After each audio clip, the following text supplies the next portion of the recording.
Thought it was a what? Hello, Bethany family. Hi. What did you think it was, Mom? I thought it was something else. Oh, no, it's it's a drink. You guys, Oh, okay. It's kombucha. you know, Des has like all the good drinks, like good healthy drinks that you don't think about. Like, Yeah, this is gonna help me chill out. It has some lavender, some passion flower. ooh, okay, sounds like it's real mellow. Yeah, exactly. I feel like that kind of day. Oh, okay. Meanwhile, I'm drinking Welch's orange pineapple. There has never been anything All the wrong sugars. with a Welch. All sugar. We need all the sugar, right?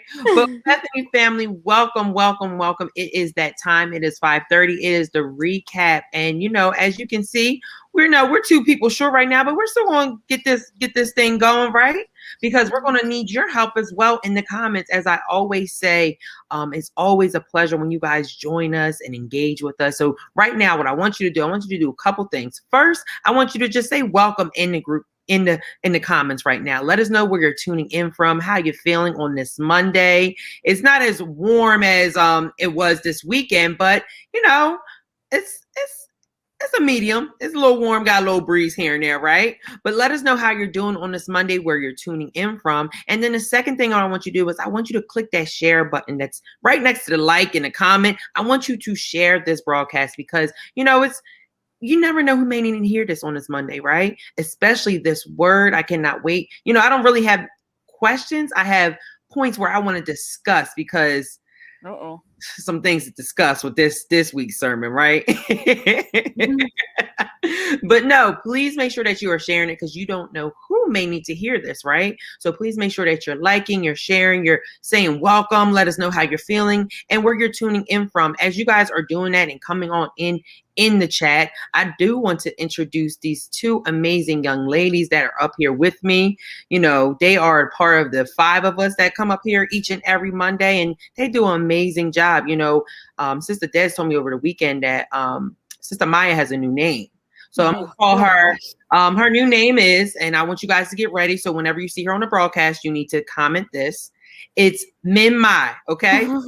It's not Minister Maya, it's Min Mai, okay? So when you see Maya on this broadcast or any other broadcast, I need you to say, "Hey, Min Mai."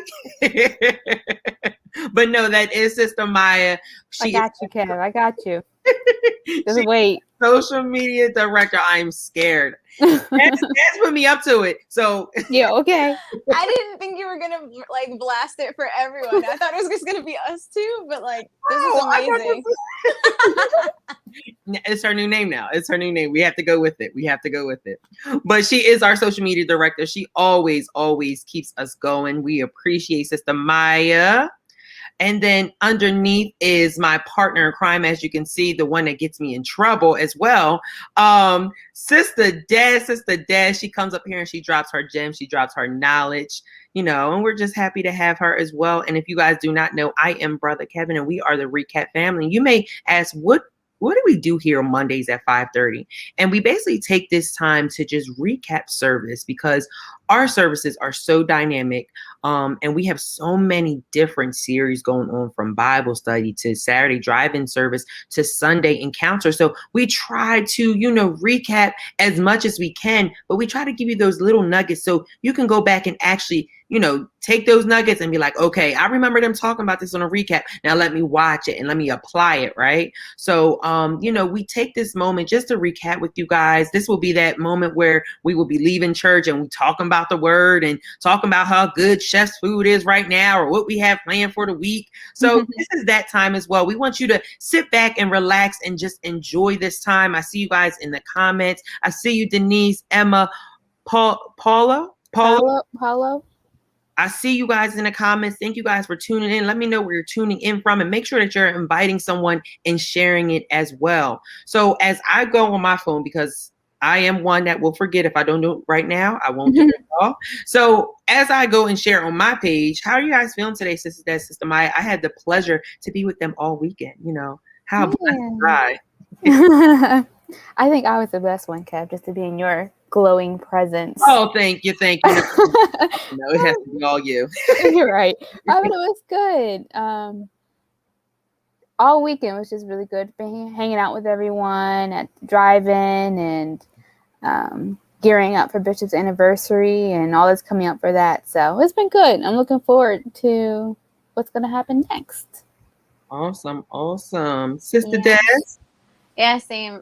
It was a really good weekend, and I'm glad it wasn't like steaming hot. You know, Yes. It was nice and chill. But yeah, it was good to see you guys like in person, and you know, see everybody at the drive-in service that came out, and I had a good time, good weekend. Yeah. How about you, Kev?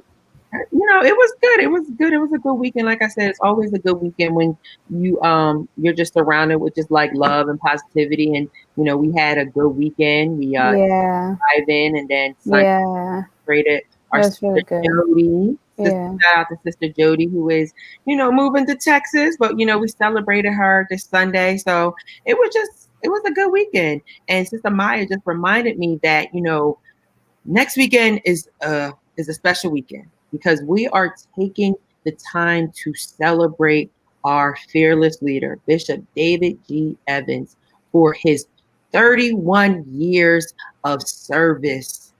We are going to celebrate him all weekend, starting at the drive-in service. So, you know, we have drive-in service at 11:30, and immediately following at the drive-in service, we are going to have. No, you're fine. Sorry.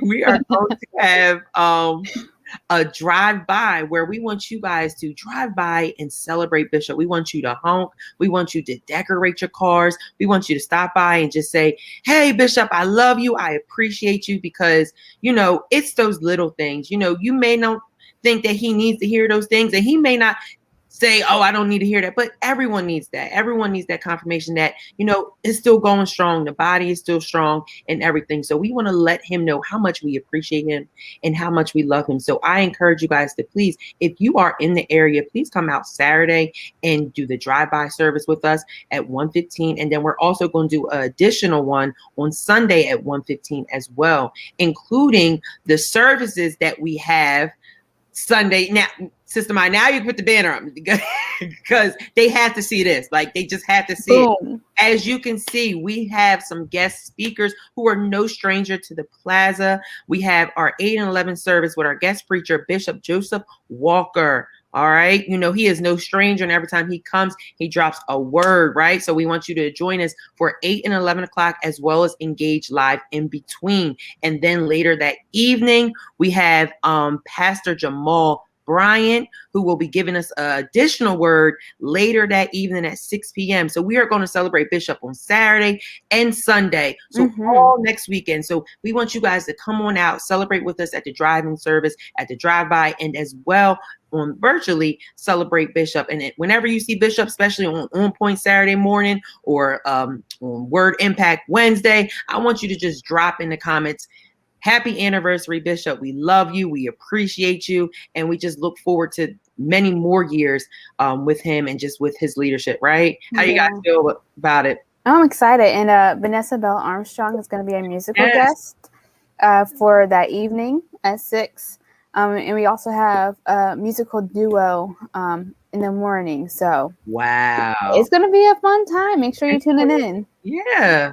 And guys, really make sure that you send like videos and shout outs for Bishop, because like even through this entire season that we've been in, like the church has still remained like open and present, and like that's all Bishop's doing. You know, like we're under the leadership that is just moving and constantly thinking of ways to keep people engaged and keeping like the body moving, the body of Christ growing. And so like we have an amazing leadership. Very blessed to have Bishop.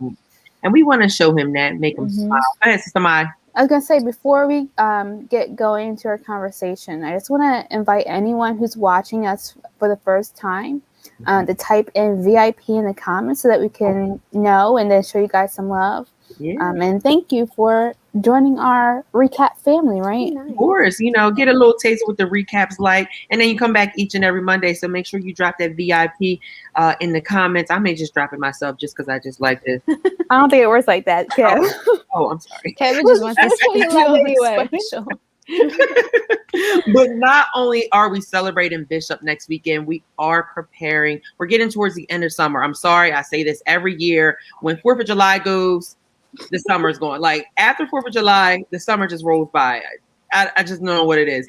But we are preparing for something special, which is our Catch the Fire 2021 initiative.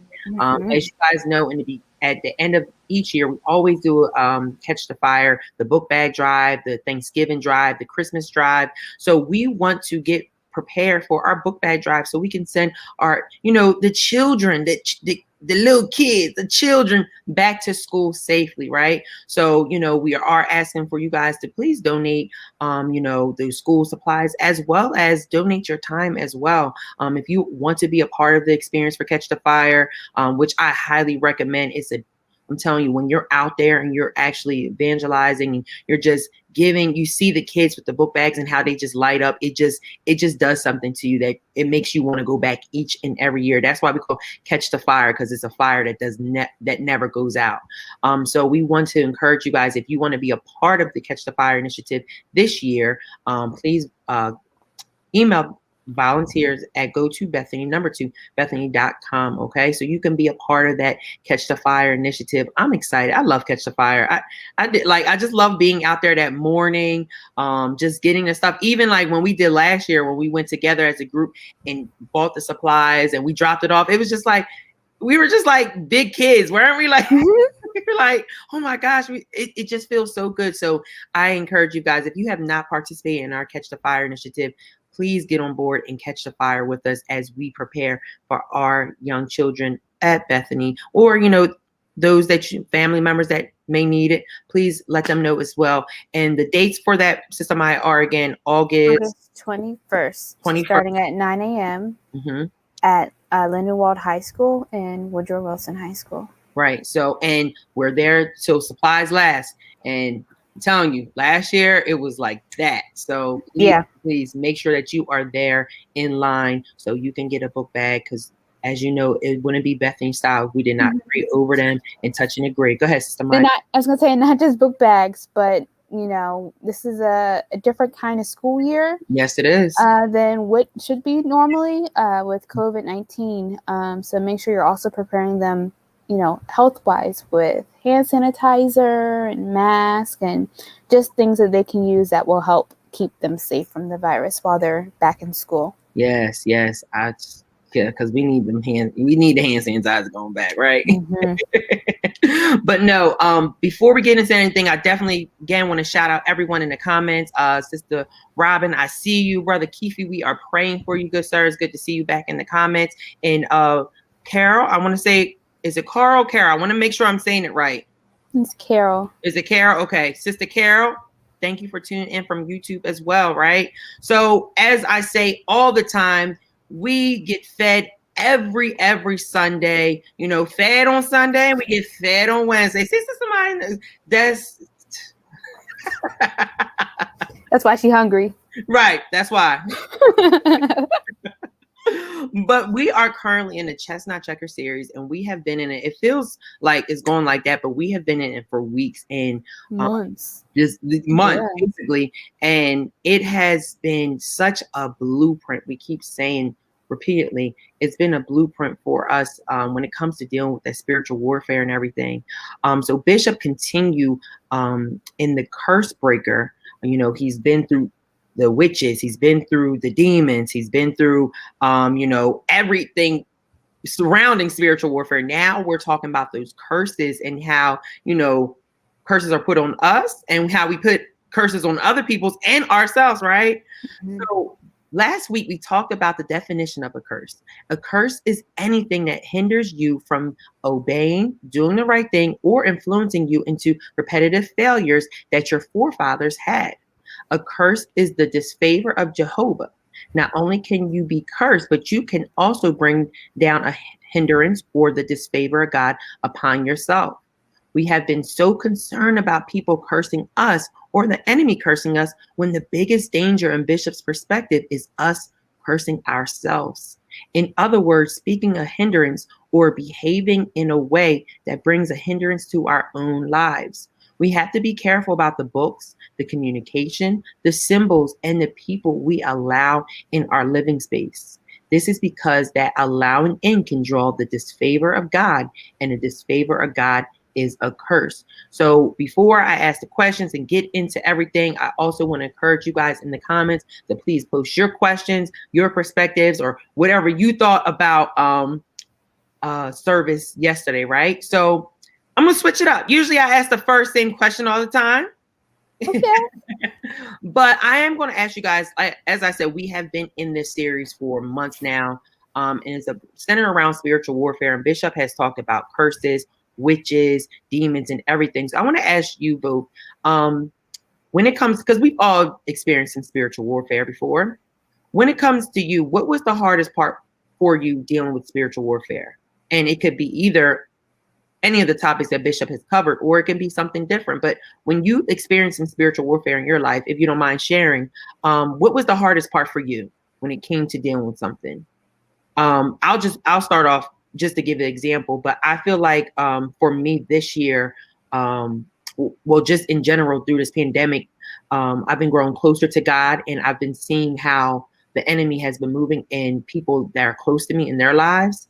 So I feel like the biggest part for me is dealing with those demons that are creeping in the minds of people and setting up those bondages and having those mindsets set. And just no matter how much you talk to them or, tell them about the word or tell them about the series, it just, there's a blockage right there. So for me, I think the biggest hurdle when it comes to dealing with spiritual warfare, not only for me, but, helping my friends or family, is dealing with those demons that's inside of our heads that cause those blockage where we don't receive the word or we don't retain it, right? How about you guys? Yeah, I think I can agree with that. I think probably what gets me the most is, and Bishop talked about this too, is the strongholds. Not holding on to that baggage, being able to let it go. Because I'm the type of person, like, I think about it over and over again. Is there something I could have done differently? Right. Would there have been another outcome? Maybe I should have done this. And I think finding yourself in those repetitive thoughts instead of learning from them and moving on and growing, can be a challenge. Right. No, and that's so true. It's so funny that you say that because I saw a video on social media where it was a guy yelling at someone else, and they were just like, this is your insecurities. Once you start feeling good, your insecurities start saying, you don't look good. Why are you doing and that's really like how we do, like we're our biggest, critics, like we're our own worst critics. So that strongholds are so real. Go ahead, Smile. Yeah. And I find like where that is the hardest is in the areas that you have the most impact in the kingdom.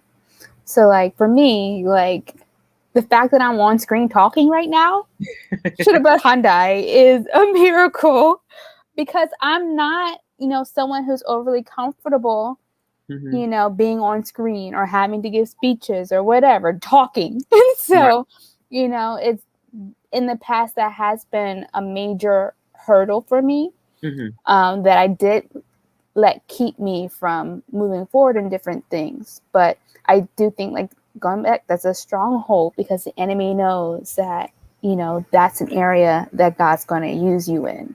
Yeah. So yeah, that's all I have to say. Absolutely. I agree. Go ahead, Sister Des. I like not necessarily a hurdle, I guess, but just like doing a clean sweep of the spiritual elements that you don't even realize are playing a part in playing a part in that spiritual warfare. Like when he was talking about the tarot cards and the crystals and like those type of things, like those worldly elements that just carry so much weight without you even realizing. So like sometimes you're in spaces, like for me, as like a wellness instructor and a yogi, sometimes I've been in spaces where those things were around and like not knowing that I needed to protect myself and that I need to protect myself from those things, so not understanding the gravity of them. But now like, okay, because you know that like you feel something, but you're not really sure what the whole of it is, so yeah, most definitely. And that is so true. Like when you break it down, like, and I think I definitely agree with you, Sister Mai, when it comes to like stepping out of our comfort zones. Because if you would have told me more than a year ago now that we would be doing this, I would have been the same way. Like, nope, Not happening. not happening. So like those strongholds and what I love about this series is that there's so many different areas that people can relate to. And it's so real. It's not like it's a series where it's just like Bishop's just teaching a series. No, it's like actually, it's literally a blueprint of just like dealing with those things. And I feel like what Bishop is covering in the series are those deep rooted things. Yeah. Those deep rooted things that we shy away from having conversations about. So like you said, Sister Des, those tarot cards and stuff like that, and the impact, those little things that's in our society right now that we don't see it has an impact on us. But when you break it down and actually see, okay, this does affect my behavior. This affects the way I talk, the way I walk, who I hang around.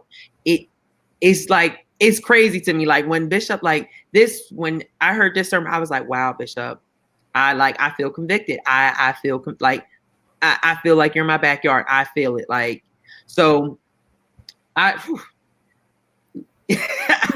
can't, it's just so real. So can we say thank you to Denise for her kind words? Oh yeah. And what she's saying.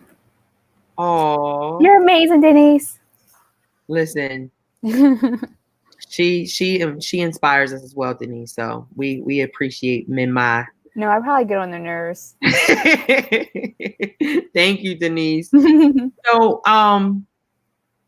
So Bishop said that we have to be careful about the books, the communication, the symbols, and the people we allow in our living space, right? So I want to just dive deep into that because, that is something that's like very, you always hear often, like, I'm going to protect my peace. I'm going to protect my, my space and everything. So if you don't mind sharing your experience, like when it comes to like protecting your peace and your living space, what are your thoughts about allowing certain things and people in your living area or in your living space like how important is that to you? And like, how do you assess that? Sister Des is already giving me a shake. I knew this question. I knew she was going to tug at it because we always have conversations like this. So I can't wait for her to answer. But go ahead, Sister Mai. What are your thoughts, or like, how do you assess when it comes to allowing in your living space or your comfortability or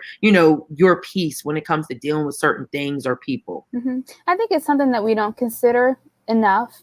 Like we were talking this weekend about Facebook and how some people just friend anyone and everyone who sends them a friend request. And I get everyone who doesn't like having friends, right?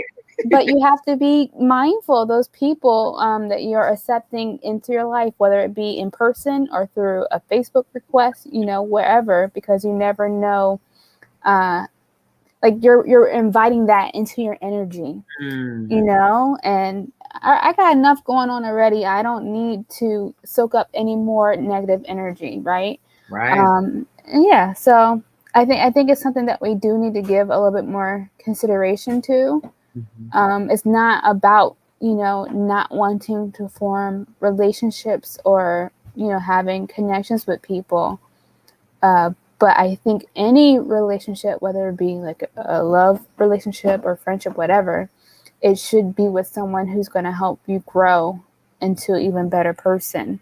So yeah, that's what my thoughts are. Absolutely. Go ahead, Sister Des. I had to take my headphones out, so just in case, I hope you guys can hear me clear.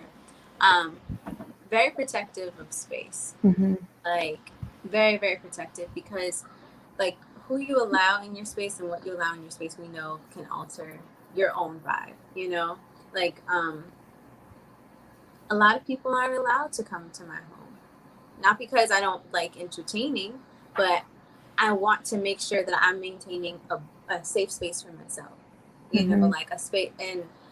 And a lot of times, like people can bring in their own baggage and it'll linger and it'll start to affect you.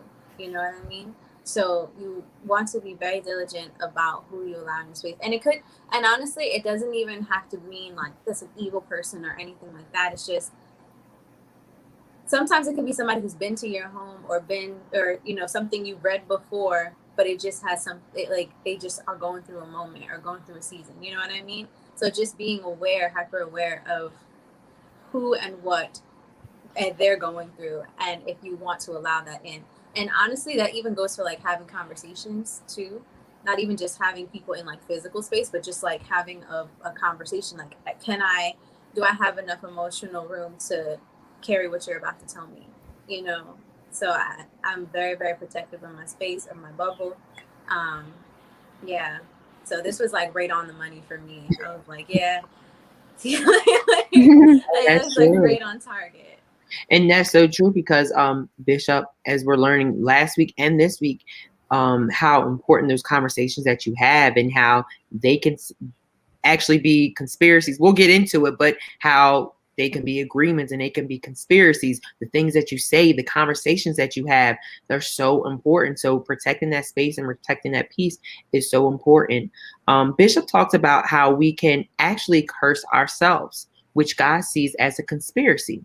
Anytime you decide you're going to become an adversary of God's work, whether you're going to influence people to do less, influence people to quit their ministries, influence people to do less because you've decided to do less, you have in essence built a conspiracy. It is possible based on our agreements and conspiracies to bring a curse upon ourselves. If you decide to hinder God, you are deciding you want the disfavor of God on your life.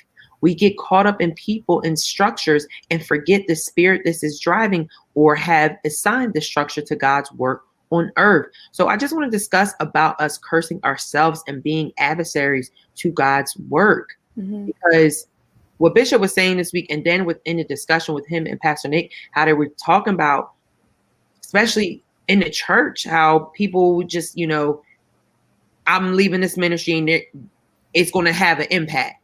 Like, and you don't even see the spiritual warfare that's behind it. Like, you're actually going against God. You're not going against that church or that ministry or that ministry leader. Like, you're going against God. So can we just discuss that about how we put ourselves in predicaments where we curse ourselves and become adversaries to God's work? Yeah. Can we take a moment? I hate to answer a question with a question, but can we take a moment and talk about how profound it is that, Bishop is sharing that God curses? Because that's not something that we have such a negative connotation to that word curse. And I think that his revelation that when you're cursing someone, you're asking that God will perform or move or do something that will make a change or an impact in whatever it is you're going through. Right. And it's really just being, I guess, in agreement with the desires of God and what he would do. So not just because you're cursing someone doesn't mean it's going to happen unless it's God's will. Bishop can explain that a whole lot better than I can. But just that thought process, I think for me changes things a little bit, because if you're coming at it in a negative way, I don't like Kevin, I don't like Des, I hope God does this. It's not true. But that's when it comes back around to you. And I think, I don't remember what your original question was, but I think when you think of it in that mindset, it really helps you to clear up your thoughts and actions and what you do. No, you answered the question. That's basically what it was about. Like, how we curse ourselves, because when you do that, where you're going to God, I want this to happen, I want that. It's kind of like a frisbee or ricochet. When it comes right back to you, you think it's going out, but it's actually coming right back to you. So you're actually cursing yourself, right? Go ahead, Sister Des. What are your thoughts about people cursing themselves and being an adversary to God's work? Yeah, I think like earlier in the series, like there was a conversation about mirrors and how like we have to see ourselves like how God sees us, and like in that mirror. So in cursing other people and in cursing ourselves, it's like you're actively, like you said, you're actively going against what God is doing, actively going against what he's saying, So it's like, how can we continue to move how can we continue to move forward in the body in Christ if we're going against what he's saying, going against his people, going against the progress, you know? So I thought it was beautiful what he said and how he said it. Like you said, Maya, for him to say that God is the one who actually is going to do the cursing because you're going against him. That's because you're not, like, we think that if somebody does us wrong and we're saying something evil towards them, you know, then like that's going on to them. But it's like, no, that's actually messing with your heart. Like your heart's not pure, you know, like you're going through something. You have to ask God to change your heart, because now you're acting like, who asks for something negative for somebody else? That's something negative is happening within you, you know. So you have to check yourself first. And I think that's the whole mindset of it, is like you have to really check in with yourself.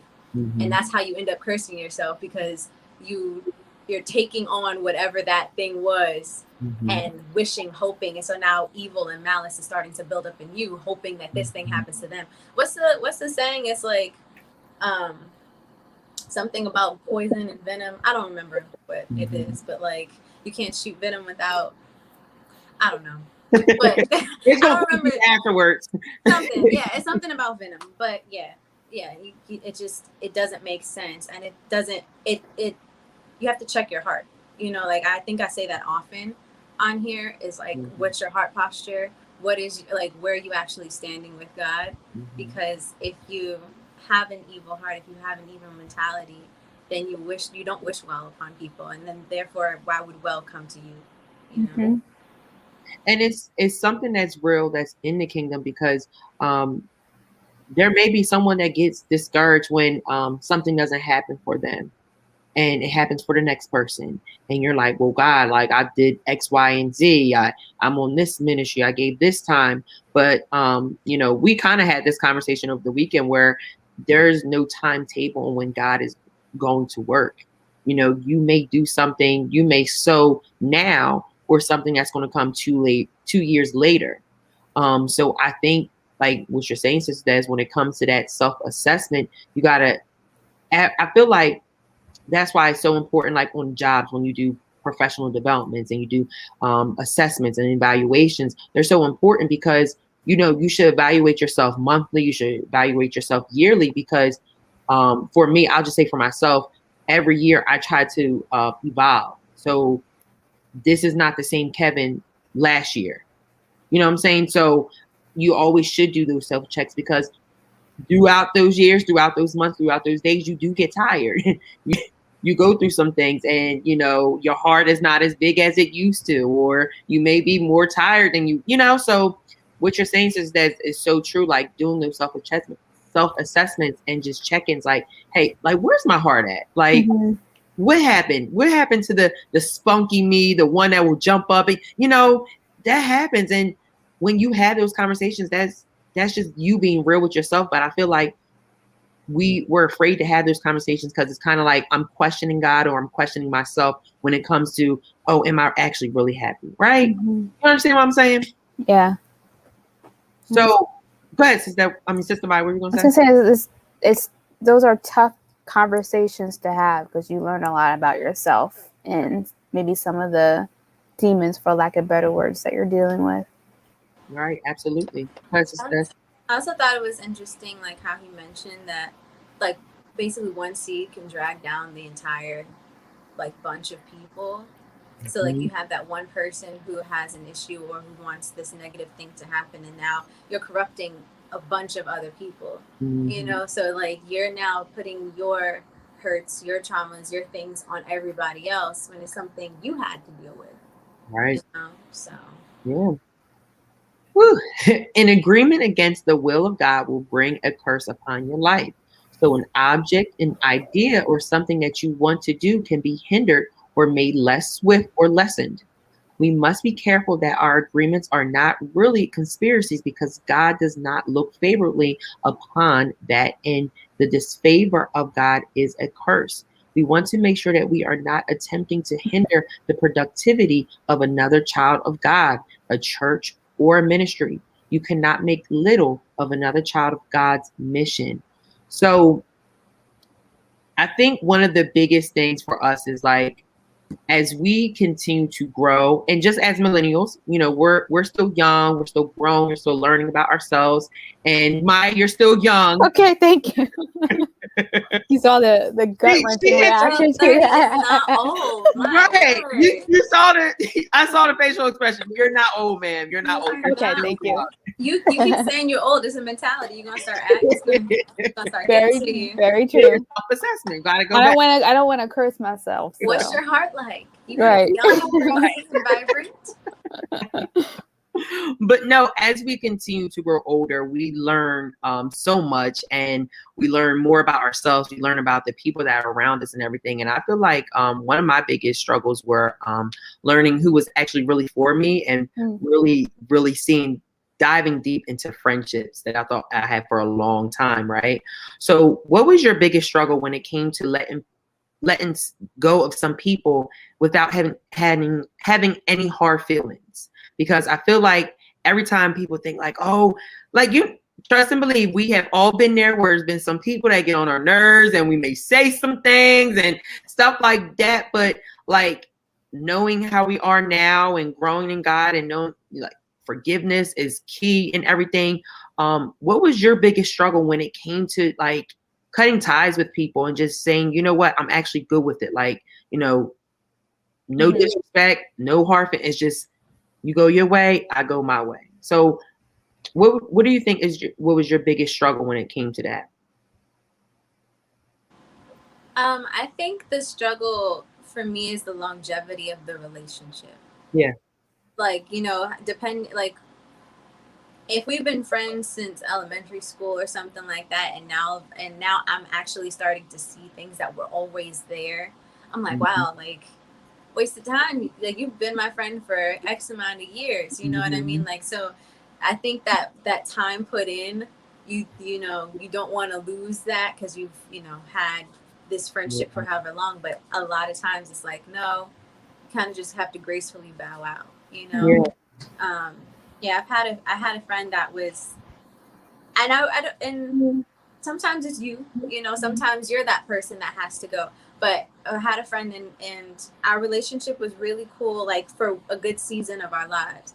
But you know, you start to separate, but don't really know how to, you know. And so it's like it's like a gradual kind of thing. Like, start calling less. Don't really go to the same places anymore. You know what I mean? Yeah. It doesn't even have to be a harsh thing. Sometimes sometimes it happens naturally just because you're moving in different directions. But to me, the hardest thing mentally is the longevity. But then again, on the flip side of that, I have people who I've known for months, years, like, or like a year, or you know what I mean? That I'm like, oh wow, I can see you in my life for a good, you know, for the rest of my life. You know? Yes. Yeah. I say that all the time, and I see you, Sister Tiff. I'm glad I was able to ask your question. But I say that all the time, Sister Des, like, to me, it's not how long you've known a person. It's who's been there when you've gone through things, where I got your back, you got my back, you know, because sometimes you find out those that have been friends for a long time actually don't really be in your corner, right? And they were just friends for the time that time period in your life, or that season in your life. Because once you start growing, you start noticing those things because you change, right? It's so interesting that like, we know the reason, seasons, lifetime thing, but like, you never really know when that time period ends. Like, we don't know who's the reason moment until it's like, oh, this is why you were here, or this is the time you were here. Like, we don't. It's not like plastered, or we don't get like plaque cards of like, you will be in my life for 3 months. You know expiration. what I mean? Yeah, like an expiration date. Like, we don't get that with people. So it's like, you're moving in each relationship with the expectation of, okay, maybe, you know, there's this, let me remove that, because maybe there is no expectation. It's like the present, right? I'm going to enjoy what I have right now with you, in whatever dynamic relationship we have, you know, friendship, love, whatever. I'm going to enjoy right now. Because once we start moving past that, like, you're going to be here forever, then that's when the hurt starts to come in, and the expectation of like, you know. Yeah, I know. Mhm. We here. We see each other. Go ahead, Sister Maya. No, I agree with all you said. I think we do put expectations on people to act and behave in a way that in the same way that we would. I would be there for you. I got your back. People are great at letting us down because we have maybe unfair expectations for people. But no, it's definitely a challenge. Is one that I've dealt with like my entire life. Because I when I love someone, I love with my whole heart, and sometimes it's hard to let go when you are in that season of transitioning out of a relationship. Sometimes you just gotta pull off the Band-Aid. I always like to have some sort of closure where it's like a mutual agreement, and that's where I get in trouble because it doesn't always happen that way. Right. Most times it probably doesn't. Right. So yeah. That is so true because there's some people that need that closure, but I think that's the biggest lesson we have to learn, that you're not going to always get that closure. You're not going to always get those answers, and there's people that chase that, like, I need to know. Even if it's a bet, like, no, like you're let it go. Let it go. And what happens, like, you start to internalize that, like, what did I do wrong? What did I right? And it may, like Des said, like, it takes two people to have a relationship, so both people have a responsibility. But sometimes, like, there is nothing that you did wrong. It's just you guys are in two different spaces in life. Yeah. And it's okay to let go. Yeah. I forgot where I heard it, but it was like this, I think it was a podcast I was listening to, and like they were doing a listener letter or something like that. But this guy, they asked this older man, like, he was married for, I don't know, 60, 70 years, whatever. And it's like, how did you stay married so long? How did you love this person so long? And his answer, I think it was a video, his answer was like, I loved every version of her. So I think that's, and not even just for like romantic love, but people who accept you for every version of yourself, of the can you get down? Because you're making noise. Sorry. It's our fourth recap team member. Like loving someone, caring for someone in those times where they might not be high, loving people in those valley moments of their life. You know what I mean? And that takes work. Absolutely. You know what I mean? That's why people would say, like, oh, relationship takes work. Again, that's in any dynamic of relationship. Whether that's mother-child, whether that, you know what I mean? Relationship takes work because you're interacting with another human at all times. You know what I mean? So, it's interesting. But then there's those moments where it's like, okay, I don't want to work in this anymore. And that's okay. I can choose to opt out, or you can choose to opt out. But I think we don't give people space enough to have that choice. There's this like hold this death grip, this possession thing, like you're my friend, you know what I mean? We don't give that space to just be human. Yeah. And I think we talked before, like if you're holding to what you have in your hand so tight, you don't have room to accept anymore. And like you both said, like, yes, you might be in transition, losing one relationship, but you're gaining relationships over here that kind of keeps you in that balance of, being okay. Yeah.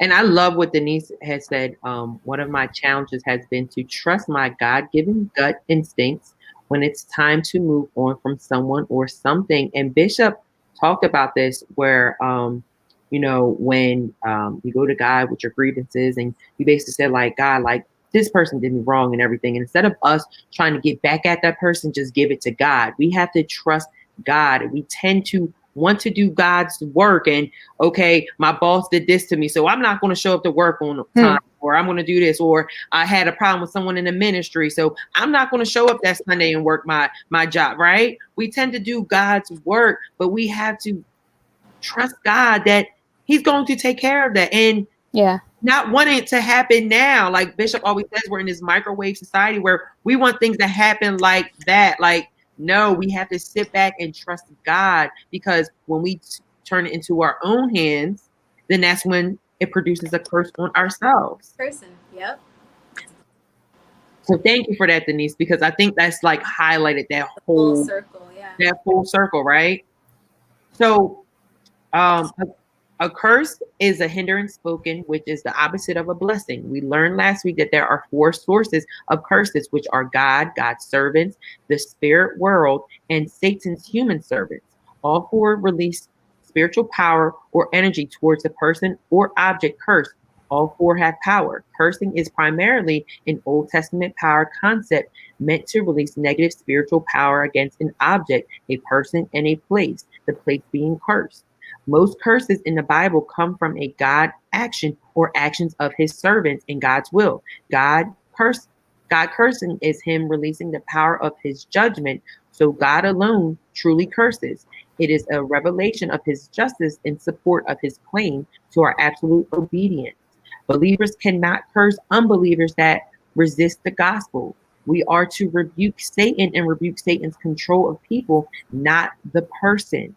Rebuke the power that is driving them and not the individual that's being driven. Ooh. The best thing that we can do is to call out to God and let him decide the judgment. Satan understands the power of curses, which is why he tries to persuade you to bring a curse upon yourself. So can we just discuss how we say we are actually rebuking we're saying we're rebuking the devil, but we're actually rebuking that person because of just like hurt feelings and everything, right? So you'd be like, oh, we're gonna get, we're gonna get the Satan out of hand, da, da, da, da. But you're actually rebuking the person. So like when Bishop said, like, rebuke the power that is driving them and not the individual that is being driven, I said, oh God. We've been doing it wrong. We've been doing it wrong, right? So what Yeah. are your thoughts about that statement right there? That just resonates with me. How about you guys? No, really. I think we've been going about it wrong this whole time. It's not about the person, but what's behind it. And if you're really wanting to make some change or address, you have to get to the root of the problem. Right. We're all people. We all make mistakes, but why? What's happening in the atmosphere or whatever to stir up, this type of situations that we find ourselves in with people. Absolutely. Des, you want to add anything to that? Yeah, I think about like all the people in the Bible who've had like demons casted out and stuff. Like they never like, I don't know, they never go like, Kim, get out of there. I don't know why I used Kim, but it was the first name. But like, you know what I mean? They're called the demon by its name. You know what I mean? They call the legions by their name to get out. It's never like that individual. They're not like, Joseph, you go. So in that same way, like the Bible is a blueprint. So it's telling you how to do those things. I'm talking to the thing that is causing the destruction, not the person. Absolutely. You know what I mean? So it makes a lot of sense. It was like, I just hear Bishop going, it's in your Bible the whole time. Like, the whole time. Like, it's in your Bible the whole time. It's in your Bible the whole time, because it really has. Yeah. But to have, truth be told, we're lazy Christians, so it's like we sometimes need that.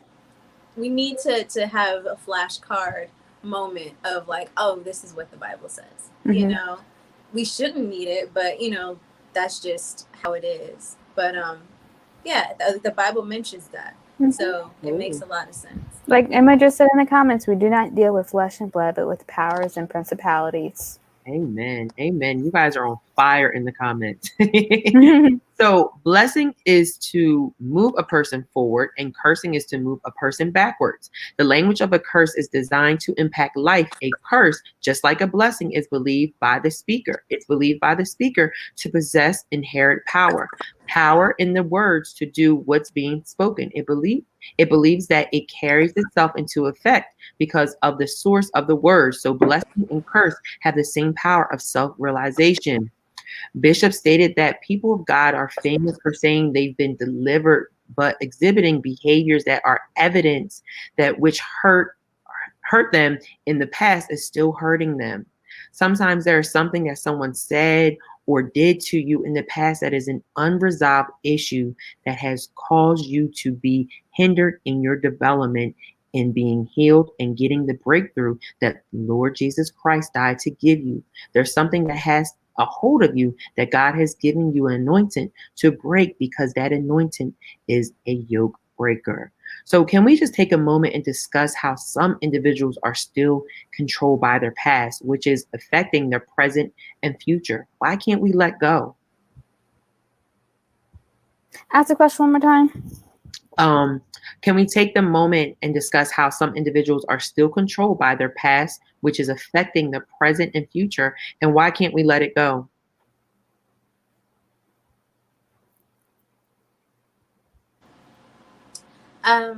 So your past feels safe, like, Yep. because it's something that you've already experienced. It's something that, you know, we always hear this thing of like I know this hurt, or what is it, like this the devil I do know versus the devil I don't know. Right. You know what I mean? Like it's that type of and like that type of mentality of staying where you are because you don't want to grow because you have no idea what's coming. Right. So I think it's a fear thing of not letting go and not wanting to move on, or if you're in a present situation and pulling on to that past situation to make this present situation comfortable.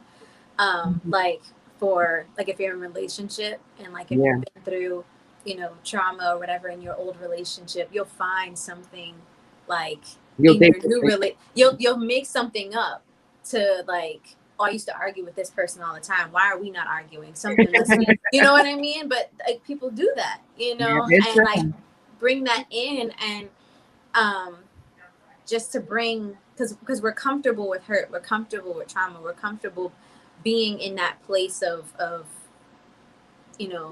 sadness. And it brings me to like the thing about like we'll believe every negative thing that we hear. We'll believe we're not good enough for that, any lie that the devil says. But like when it comes to God speaking life over us and telling us that we can and we can do all things through him, it's like okay, you know what I mean? Like we're more likely to believe the negative, the depressing things than joy and happiness. And like, why don't we think we're worthy of that? Why can't we move into that happiness and move in joy at all times? Why do we want to hold on to that? Amen. I love that. And Sister Maya, can we just highlight Tiffany O'Reilly's comment? She said, for me, letting go of my past has been a process. And to this day, I'm actually feeling more free from certain situations. Time for me has played a big factor. And trust me, Tiff, you are not by yourself like that. I feel like once you do have that realization that, I spent so much time being comfortable with my hurt, that it's time to feel free. It's time to break those shackles. We listen to those songs, but do we actually like let those songs resonate with us? Like that they used to sing Kirk Franklin, Mary, like they would sing these songs. And it's just like, when you think about it, it's just like, wow, like it's time to like break these shackles. So you're not the only ones to step. We're all going through, something that we're still battling with. And this is why this series is such a beautiful blueprint for us, especially during this time, because we're growing, coming out of this pandemic somewhat, learning more about ourselves and what we love and who we are. So we're just touching and agreeing with you, sis. But I totally agree with you, Sister Des. I feel like it's a comfortability that, and it's sad and it's deep that we would rather be hurt than free because of our comfortability. But it's that comfort zone. Bishop always talks about that. We stay in this box, but we will never grow, like unless you step out of it. So, it's something that it's a process. So like we said earlier, we can't be a microwave society where we think something's going to happen like that. We have to trust the process. And as Sister Denise said earlier, we have to trust in God that he's going to do the work, right? Mm-hmm. So as I always say, the comments get us going. They get us conversating, and I don't know where the time goes. So, but no, it was all good conversation. And I truly appreciate all the comments and all the different perspectives. You guys make the discussion 10 times better, and you make our job easier. But no, this was just a little, just a teeny bit. Des, was it a lot or was it small? Oh, she's okay. So she's not paying us any mind. But no, this is just our recap. Is just a small piece of the main course. So we want to encourage you guys to please go back and please watch this sermon. If you haven't been missing a couple weeks or missing a couple sermons from this series, I encourage you to please go back. And if you know someone that is actually dealing with these things right now, encourage them to watch it or visit our Harvest Bookstore so you can get the whole series. So, you guys can have your own recap. You watch it and post about it. Let us know that you're doing your own recap about it. We would love to hear that. But please, we encourage you guys to go back and watch this week's sermon as Bishop feel like he's going to finish next week, but who knows? Bishop will dive into something else that we will still be in Chestnut Checkers, and we will not be upset about that because I think we'll still be in Chestnut Checkers, but we're moving on to Angels. Oh. Mm-hmm. Oh. That man of God. You see why we need to celebrate him? Because he knows what he's doing. Hashtag DGems31. But with that being said, as you know, Bethany, we always have a schedule. We always have something going on. So going on this week, after tonight, we have the Encounter Drive-In experience at 7 p.m. So, you have about 30 minutes to get your dinner ready and enjoy our Saturday drive-in service that we have each and every Saturday, 11:30, weather permitted. Okay. So that's coming on at 7 p.m. tonight. Tuesday, we have our Link Couples Ministry. So please make sure that you join the Link Couples Ministry, as there's going to be another incredible discussion at 7 p.m. And as we always do, we get fed on Sunday. I'm going to get Des in order. She's going to get information one day. And we get fed on Wednesday, right? The dynamic duo is back again for another word. Last week, I love Bishop standing up there, gave me old Bible study vibes and everything. So please make sure that you join us Wednesday at 7 p.m. And then on Friday, we have the Power of Prayer moment at Friday, 7 p.m. 7 a.m. 7 a.m. Oh, I'm sorry. I couldn't see myself. It's 7 a.m. So, if you go to Bethany, you know how much we talk about prayer, how important prayer is, that collective prayer. So please make sure that you join us Friday at 7 a.m. for the Power of Prayer moment. And then going into our packed weekend, our celebrating Bishop weekend, his anniversary this weekend, starting On Point Radio at 9 a.m. And then our drive-in service at 11:30 a.m. And then a drive-by at 1:15, where we want to celebrate Bishop, drive by, honk our horns, tell him we love him, we appreciate him. And then later in that evening, we have Emerging Worship at 6 p.m. Shout out to Emerging Worship. You guys have been doing an incredible job. And then going into Sunday with a special encounter worship experience as we celebrate Bishop's anniversary for 8 and 11 o'clock service, and engage live in between 9:45 a.m. with that discussion. And then later in that evening, 6 p.m., as we celebrate Bishop David G. Evans' 31st pastoral anniversary celebration. And then we are back next Monday for another Maximize Monday, and then us in the recap at 5:30. Well, I was about to say 5 o'clock. But no, Bethany family, as we always say, it is always an honor. It's always a pleasure coming up here and just being able to recap the word with you guys. And again, we appreciate you guys in the comments. Sister Mai, did you want to add anything? No, I was just going to say, if you're enjoying the recap, first, like you said, Kev, thanks everyone for tuning in with us. Mm-hmm. But if you are enjoying, just being able to have this conversation and talk a little bit further about the word that Bishop gives us, please share, let someone know to tune in so that they can be part of the conversation too. The more the merrier. Yeah, we love it. We just love we like to talk. If you didn't know, we like to talk. So we want to talk more with more people, right? But no, Bethany family, we do appreciate you. We love you guys, and we want you guys to stay tuned to everything that's coming out this week. And hopefully we get to see you guys at the drive-by and drive-in this weekend, okay? You be blessed, Bethany family, and we will see you virtually. Bye.